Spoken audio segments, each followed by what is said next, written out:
మత్తయి సువార్త 3వ అధ్యాయము 10వ వచనం. ఇప్పుడే గొడ్డలి చెట్లు వేరున ఉంచబడి ఉన్నది గనుక మంచి ఫలము ఫలింపని ప్రతి చెట్టును నరకబడి అగ్నిలో వేయబడును.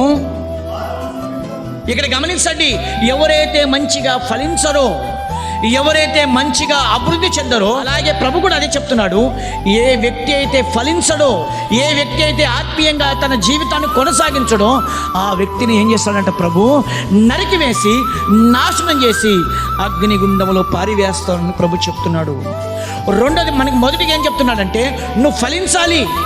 ఎందులో ఫలించాలి అంటే దేవుని పరిచర్యలో మనం ఫలించాలి.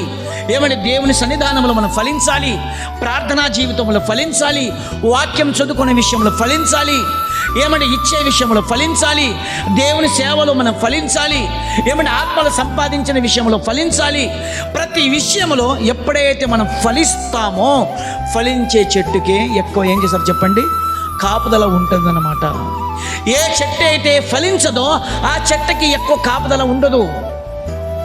ఏమండి, ద్రాక్ష చెట్లు చూడండి, లేకపోతే మరి మామిడి చెట్లు చూడండి, అరటికాయ చెట్లు చూడండి, అవి ఫలిస్తేనే యజమానుడు పెట్టుకుంటాడు, ఫలించకపోతే నరికి అగ్నిలో పాడివేస్తాడు. మన విషయంలో కూడా అంతనే, మనం ఫలిస్తేనే దేవుడు ఏం చేస్తాడు అంటే ఏమంటే మనల్ని దీవిస్తాడు, అభివృద్ధిలోకి తీసుకొస్తాడు, ఆశీర్వాదకరంగా వస్తాడు.